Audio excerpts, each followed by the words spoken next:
Should we shade these moms? There are risks associated with being older. Is it a selfish decision to want to get pregnant later in life?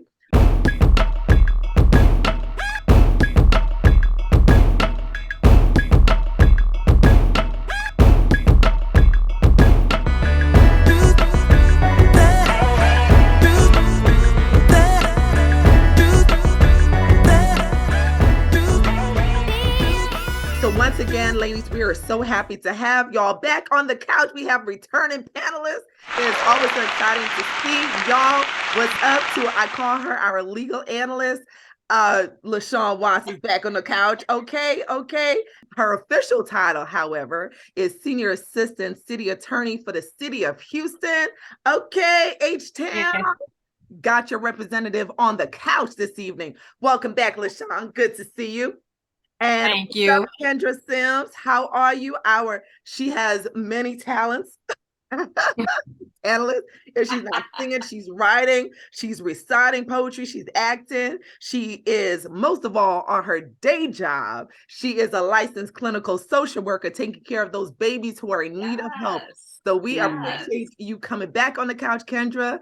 And of course, we have Dr. Marie. She's been on the couch before, and she got something to say about this topic. Welcome back, our family medicine doctor, Dr. Marie Louise. Thank you so much for joining us on the couch.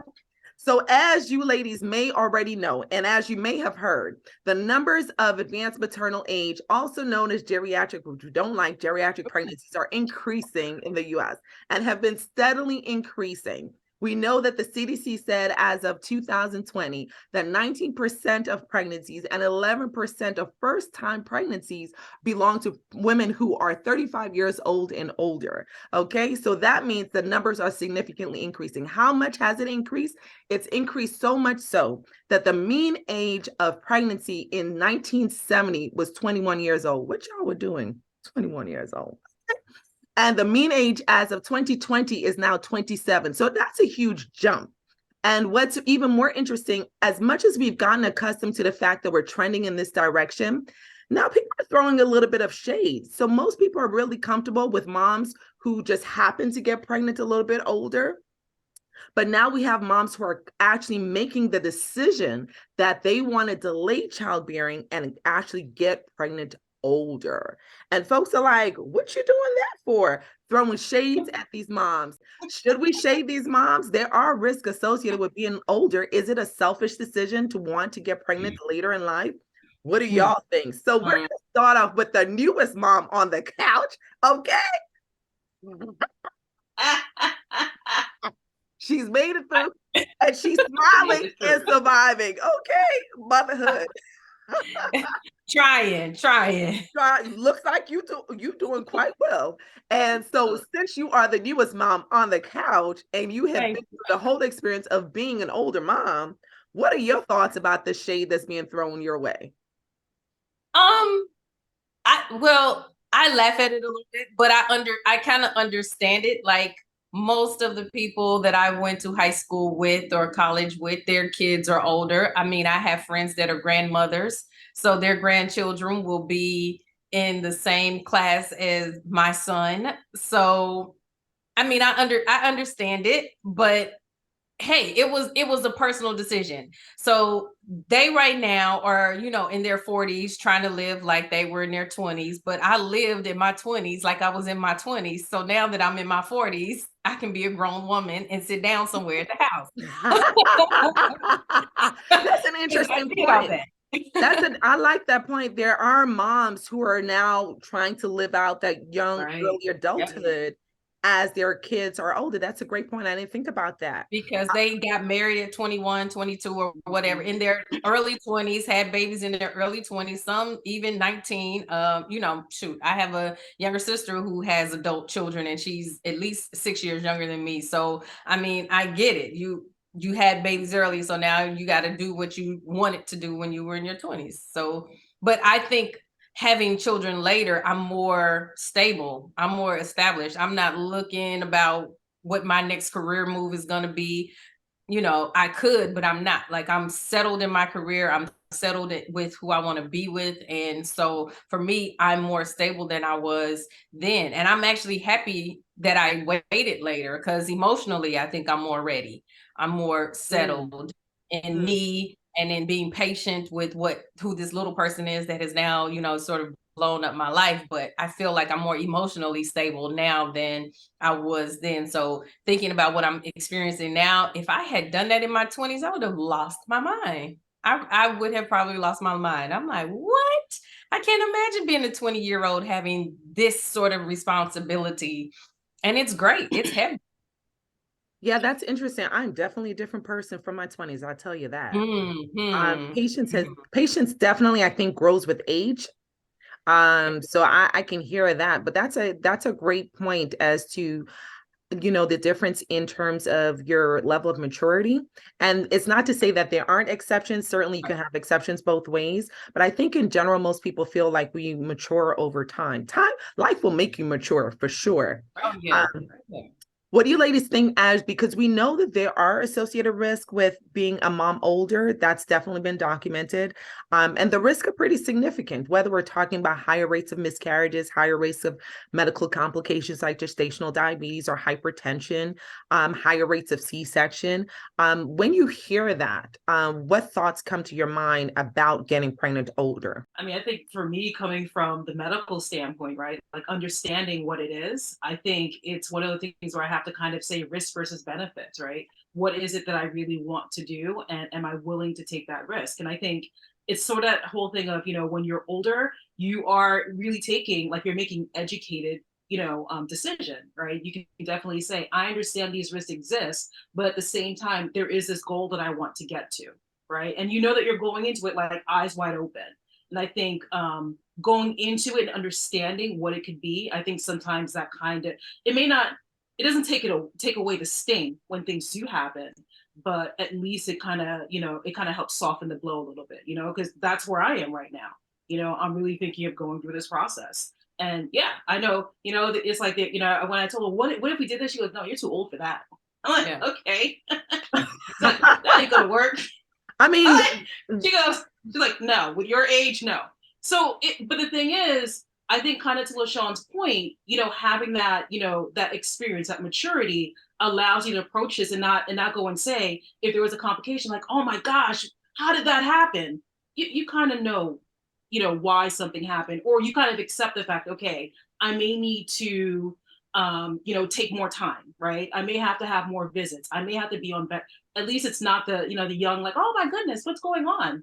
I never knew it'd be so hard. There is that piece to it. I didn't consciously say I'm gonna wait till I'm 45 to have a baby. No. I didn't do that. Let me just say, I had always wanted to be a parent, and it just didn't work out in terms of who I was with at the time.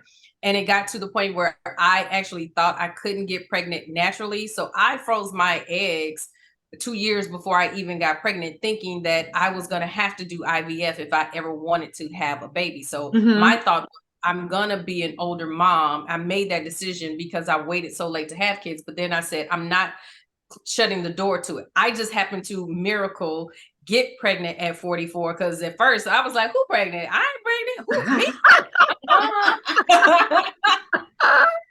So, but I'm like, I embraced it, and thank God I didn't have any complications. And I credit that to beforehand taking care of myself, like being conscious of what I was eating, exercising. I did all that and took care of my body in the event that I did get pregnant eventually. So luckily for me, I didn't have any complications, and I, thank God for that. But yeah, I mean, I understood, and they were looking at me like, well, you're going to have to come and visit more often because of your age. And so I said, okay. And they were just sort of amazed with how I went along and how everything was sort of progressing without complications. But I mean, you can have an autistic child or developmentally delayed child. You can have complications in your 20s. So it's not just because you're in your 40s, your baby is destined and doomed to have issues, or your pregnancy.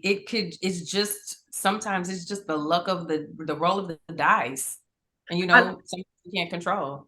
I like that you said that because you were aware that there are higher complications, that you made a conscious decision to optimize your health Yeah. before the possibility of getting pregnant, even though you knew that you didn't quite expect to get pregnant that quickly Right. or that unexpectedly, that you made a conscious decision and said, hey, I know that the risk, I'm going to make these changes in my lifestyle. And I think that is definitely one thing that women can do facing these complications. Perhaps the studies later on, if we were able to make those changes, we'll start to see better numbers as the population trends towards a healthier lifestyle, but we're so far from that. And unfortunately, the majority of the population don't exercise, don't eat healthy. I mean, how many times, literally just this week, I've had patients say, I don't eat any vegetables. I don't like vegetables. I don't eat them. So we still have way to go with our population as a whole. But it's good to see these niches or groups starting to make those lifestyle changes. As you look towards your fertility, Kendra, and you are very much conscious and aware of these stats, what are your thoughts about it? I'll be honest. Well, first I want to say congratulations on being a new mommy. Thank you. Real The cute. I, I just I was like, wait, before I run into my point. Um, I feel like there are a good amount of people who are like me in the sense where we might not, even with my awareness of information, just because of the way life is set up and the way of my career, I have to be informed about a certain topics. But looking at it for myself as someone who just slid out of her 20s, I'm like, I'm not even thinking about like, oh, will I be, will I, should I, how can I prepare in the event that I become, that I conceive Mhm. later on. And so that's a part of me that's like, I wonder if there's somebody else like me. Like I'm not even thinking there.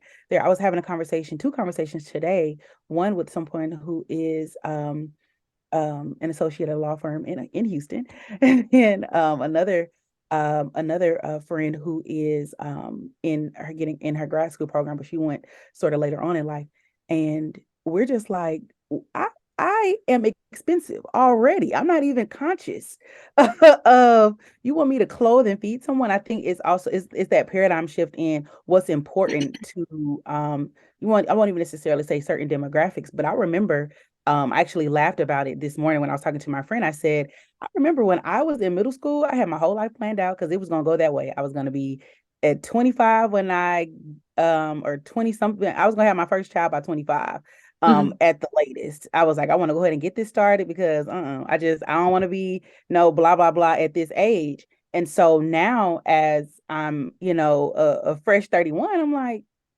who was that Kendra back then? And so it makes me wonder, with the delay in age or the increase of geriatric childbirth. I'm like, women are prioritizing a lot of things. And I'm from the South, so I'm like, people don't have no issues birthing babies. It's not uncommon for me to have, I got cousins with 6 kids. Like it is what it is. Because I have such a large family I won't even just say on both sides, on all four, five, six, seven sides of my family. I've had siblings, cousins, and even people who I just grew up with, like, oh, when are you gonna have kids? I'm like, when are you gonna pay my power bill? Like, what are we talking about here? Like, Amen. I'm like, there are other things that are priority for me right now. I mean, it's not to say that it's not a priority, that I don't want to ever have kids, but it's not like that's not a goal. If it happens, if the Lord does his thing, we'll go with it. But I got utilities. I got student loans that weren't forgiven just yet. Girl, I have other priorities. True. it's a So who situation. knows? Can I ask, Literally. Kendra, do you have any friends or family members that have struggled with getting pregnant? Yes. Okay.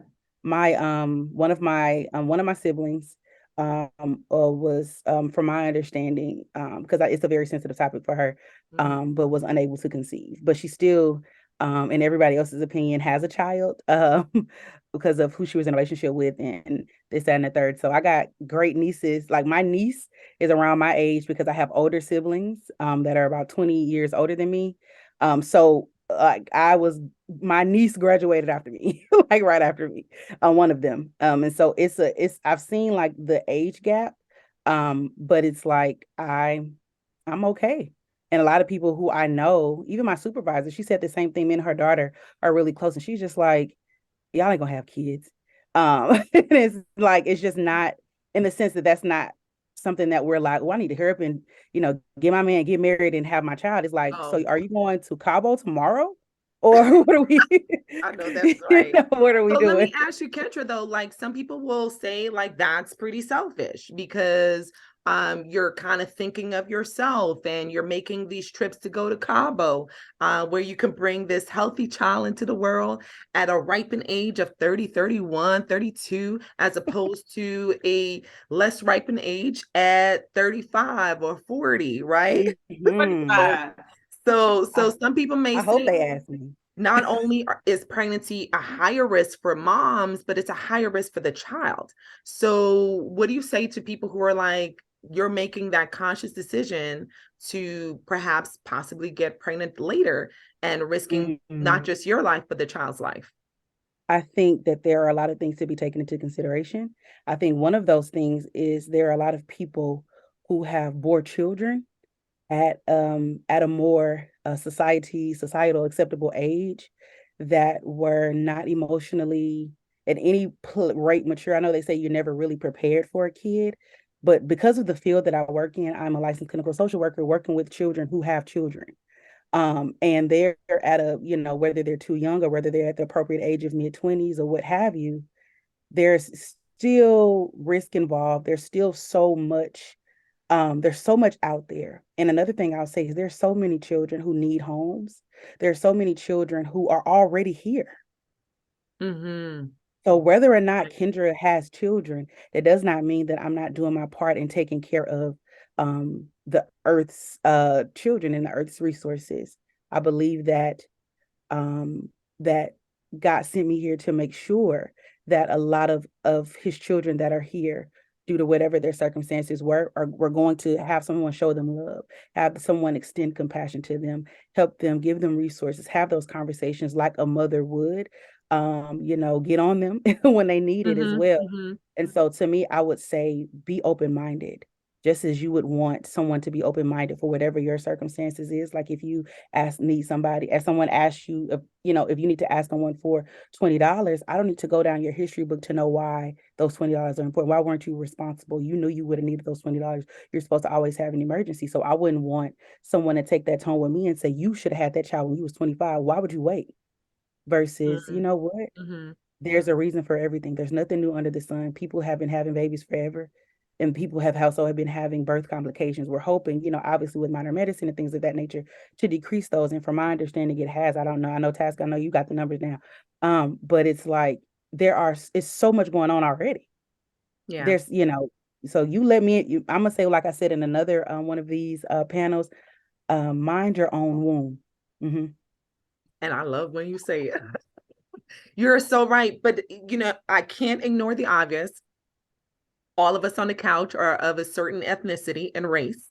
Mm-hmm. And the maternal mortality issue is a unique issue for us, right? So we know that Black women are 3 times likely to have maternal mortality complications as a result of pregnancy, either during the pregnancy time period, during childbirth, or in the postpartum period.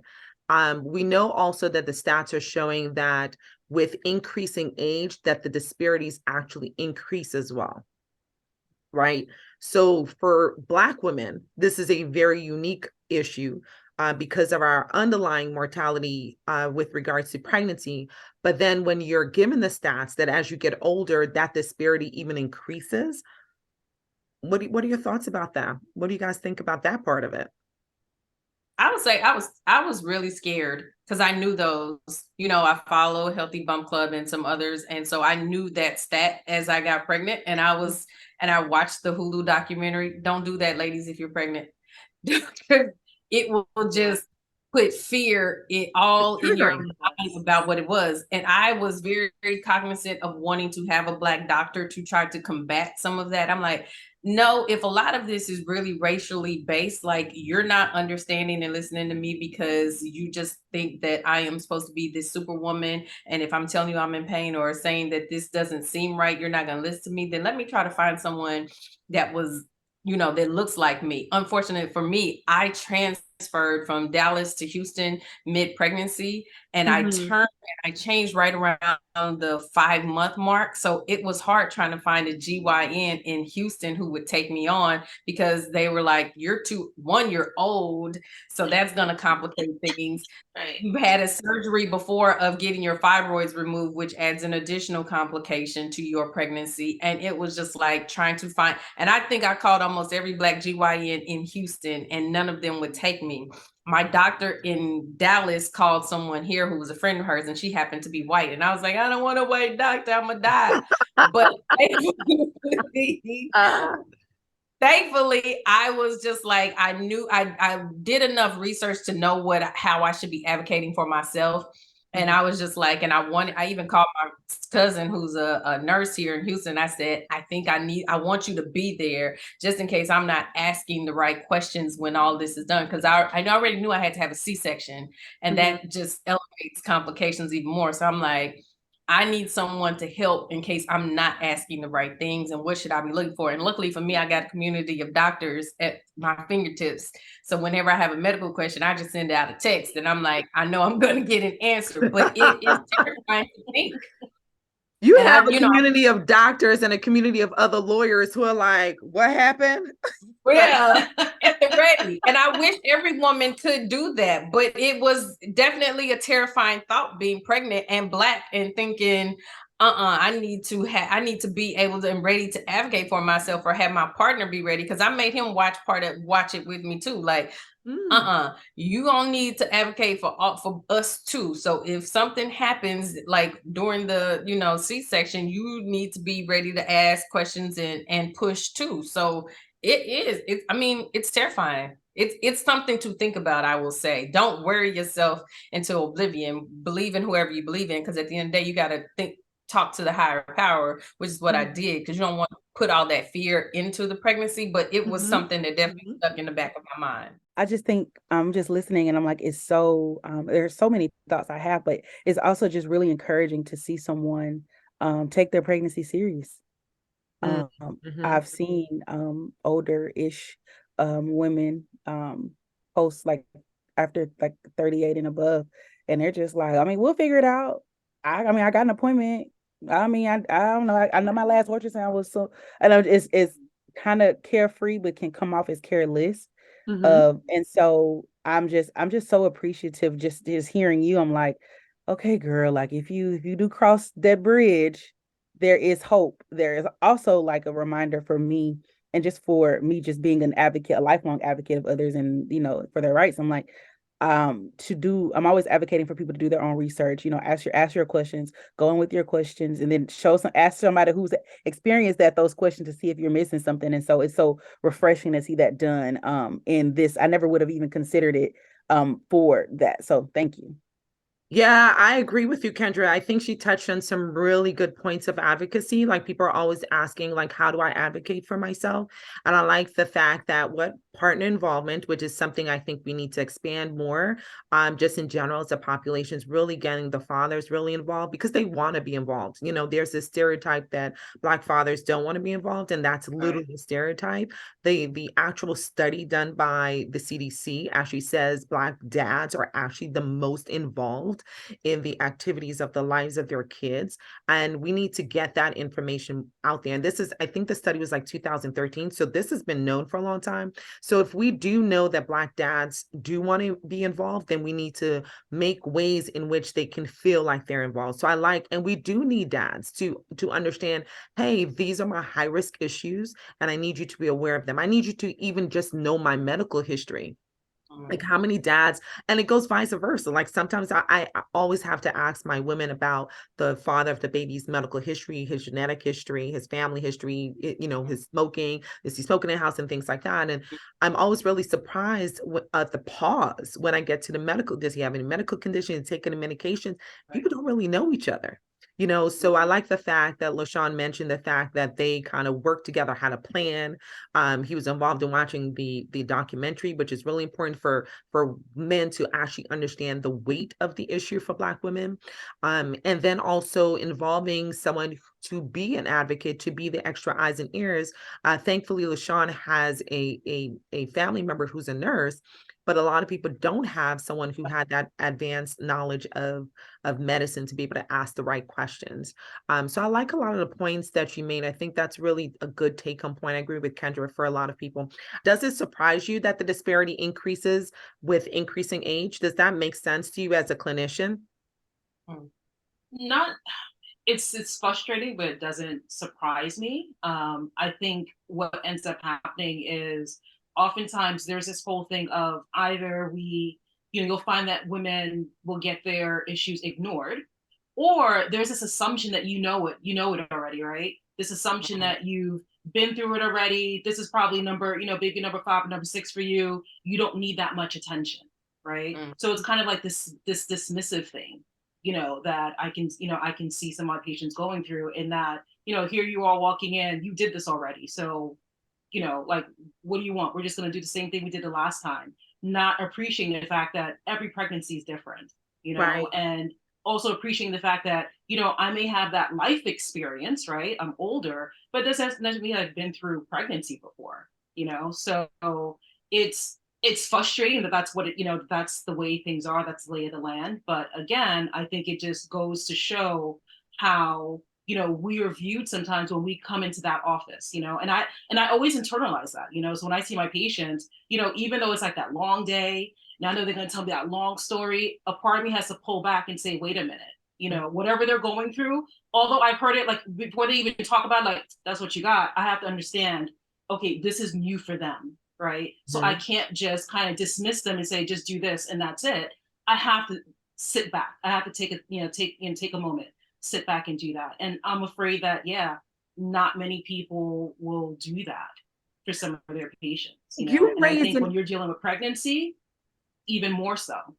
You raise an interesting perspective on the other statistic that said the more educated you are, the worse the outcomes for Black women. So higher educated Black women are 5 times more likely to have adverse outcomes, which is an astonishing statistic. But I really do wonder the point that you brought up of the assumption of knowledge, if that's one of the main factors as to why the more educated you are, the worse their outcomes, because you would think it would be the opposite, but it's not. Yeah.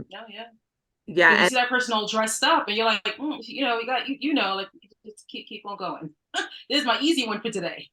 Yeah, that's an interesting point, because the more educated women are more likely the ones that are going to delay childbearing because of their career goal as one of the factors. It's certainly not the only factor, not finding a man. We have those statistics also that affect Black women uniquely, finding a partner.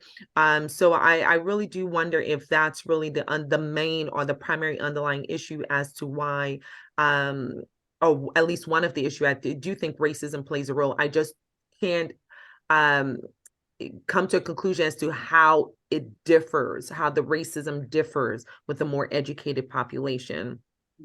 But we do know that it's the underlying factor for just about everything, which is why there's such a disparity with Black women. So what would you advise for someone who is considering to get pregnant older, to our resident mom on the couch? You've been through it, you know what it is. A lot of moms say it's harder. They say you're more tired, you're more exhausted. So how do you do it? How do you survive motherhood? I'm listening to you talk, and so by every category, I should have been in the ultimate high risk, because I'm higher educated, high socioeconomic status, higher on the age range. So everything says, you check off every box. You got history of fibroids. Everything says, LaShonne, why are you having a baby at this age? And it's just, all I can say is it was a miracle. And I would say surviving it is definitely, I don't know if you're more, so here's the thing. I don't know if you're more tired, because I don't know this was my first pregnancy. So I don't know how tired you're supposed to feel.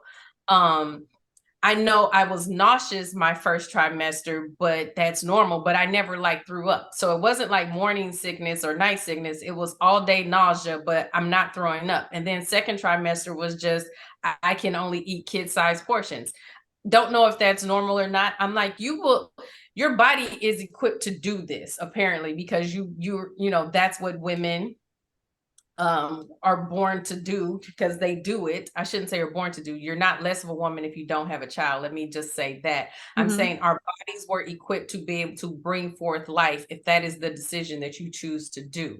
So body is meant to do it. So I think you just kind of, you just do what it is that you're being told to do, like eat a little bit differently. Like I didn't go on these binges of, oh, now I'm eating for two, I can eat whatever, because I'm thinking I want to give my baby a good start. So I can't just binge everything. And I was more cognizant. Water wasn't my favorite thing, but I'm like, I'm not drinking water for me now. I'm drinking water for somebody else. I was very much on to taking my prenatal vitamins.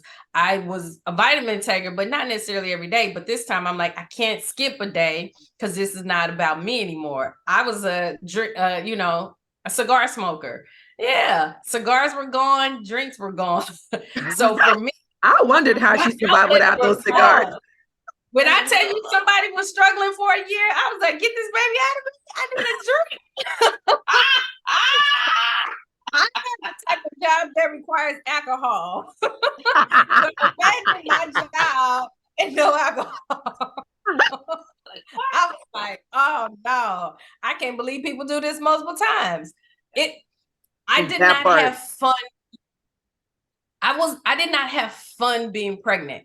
I will say I went through it because I wanted the end result, but in terms of, oh, this is fun and enjoyable to me, I was like, ooh, counting the days till it was done and absolutely clear that I wasn't going to do it again. Thank you, Lord, for my baby. I'm good. I ain't never got to do this ever again in life. You're like one and done. We'll see. Done. Because your body, I mean, it does change. Like I wasn't moody. I don't think I was moody. I was somewhat hormonal, but I wasn't like, I want to tear everybody's head off. I wasn't, like crying all the time. I was tired because I'm carrying around extra weight. So I couldn't move as fast as I normally would have. My back, I was having a lot of lower back pain, especially I bought, sleeping pillows, but that didn't always help me. So some of the things that you read about, because you ask questions and you get the books, and some things that they tell you in the book just didn't work for me. So you had to find sort of what works for you. But like I said, if you go to the doctors and sort of check in and your body and what doesn't feel right and what you can survive it. Like she said, women have been having babies since Adam and Eve. So it's something that we're equipped to do. It's just, I think you survive just like the worst part is really after they get here. It's the sleep. Like what's sleep? Who knows what that is? Yeah. That's like a foreign concept right now. But I mean, it is something that you can survive if you take care of yourself. I thought I was going to be one of those moms that exercise with the small baby belly. No, ma'am. Wasn't an exercise to be had. Because I'm like, I don't know who these women are doing yoga, pregnant, ballet dancing.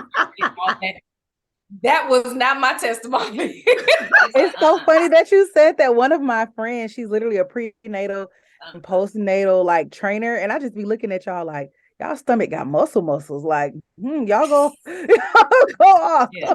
I'm gonna take a seat on the couch right here. I had a patient who was one of those, like she was working out in the park and people who weren't pregnant was coming up to her as she was weightlifting, was asking her about exercise routines. Like, yes. That's correct. Like God bless those women, because I was like, it's right. It's awesome. Right.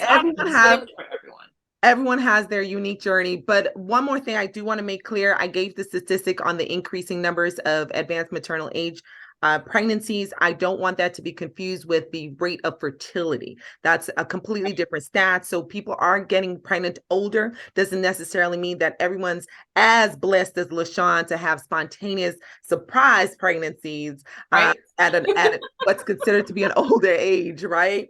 Because looking at the stats or the traditional stats for women over 40, you're talking about less than 5% chance of getting pregnant. So it truly is a miracle. So thank you, ladies, for this discussion, because I think we kind of surmise that there shouldn't be shade for women who are making the decision to get pregnant older. everyone has their own unique paths and their own unique journeys. And certainly if you're a LaShonne where you're making those lifestyle changes, then you by chance are actually improving not only your outcomes, but also your fertility improves the healthier you are before you get pregnant. So getting pregnant may have been because you were already kind of having a healthy lifestyle to begin with. So keeping that in mind. So Kendra, if they wanted to find out more about how you are saving the world's children, and we are not saying that facetiously, she really is, how would they find you? Well, I am on all things social media. My social media handle is at Pooh Smiles, Pooh, like the teddy bear, and smiles like that baby is gonna make me do. I am Pooh Smiles. I also am an author of a book that is titled I'm Saved, But I Struggle, a realistic look at salvation that is available on Amazon. So I am there. Check out her book on Amazon. As always, we're going to link it below in the content. And I'm thoroughly distracted right now, but we're going to hit up Dr. Marie Louise before we end out with our special guest that has arrived to the couch. Dr. Marie Louise, how can they find you? Well, I'm a clinical physician over at Cooper University Hospital out in Camden, New Jersey. So if you guys are looking for a physician, always accepting new patients. So if you guys are out in the area, I think, one of the biggest things we're really trying to work on, and I think it's kind of admirable with our hospital system, is increasing representation and making that happen. Oh, so I love that. We're trying to make it a society. We're trying to make it an environment that is comfortable. So I love that. For a physician, Cooper University Hospital. That's where I love that. And she is a dope physician. I'm not saying that just because she's my friend, but she literally keep me on my toes when it comes to medicine and new updated information. So definitely go ahead and check her out. She just has to listen to me. That's all. That part. And of course, with our special yummy guest on the couch, LaShonne, how can they find you if they want to see more yummy pictures? On Facebook, I'm LaShonne Watts, as you can see it on the screen. On Instagram, I am Law Queen B, LAWQUEENBEE, and that's where Mr. Ashton can be found. And on Twitter, I think I'm LaShonne, LOWSHONNE, and he is 6 months old today. Yay! Oh, that's right. Hi. Hi. What is your handle? I don't know what all this is. He's like, he's looking at the pacifier, like, why did you take that from me? I know, he's like, and I'm over here thinking, like, what was that I was saying about not having a baby and going to Cabo? Are your ovaries? Those ovaries, I'm telling you, they make those ovaries. Man, I'm like, right? That's how what happens right there. Thank you, Ashton, for making a special guest appearance. We appreciate you and all of your cheeks. Yes. He was like special delivery. Yes. I know, right? My 18-pound delivery. In case they didn't believe you had a baby. Boom. Right. Exactly. Here's the proof. Here's the miracle. Here's the proof. And I am Dr. T, the hand behind the handle of Healthy Bump Club. And as much as I'm distracted here, I do want to remind you to check out our other episodes and our other videos. If you like this one, I am certain you're going to like the others. All these guests that you see here today have been on other panels, talked about other topics. So you definitely want to check those topics out. And when you're done with that, go ahead and hit us up on the gram. You can find us at healthybump.club as you're following us here on YouTube as Healthy Bump Club. And when you're done, if you really want to support us, you can go ahead and check out our Apple link. We are an Apple partner. And when you're done there, if you want to hit up and wear our gear like Dr. Marie Louise is rocking right now, represent, you can go ahead and hit us up at HBC Village. You will find us on Instagram. You will find our link, our shopping link below. And as always, we thank you guys for watching us. Don't forget to comment, share, and like. And we see you guys when? Next episode. Bye. Bye, Ashton.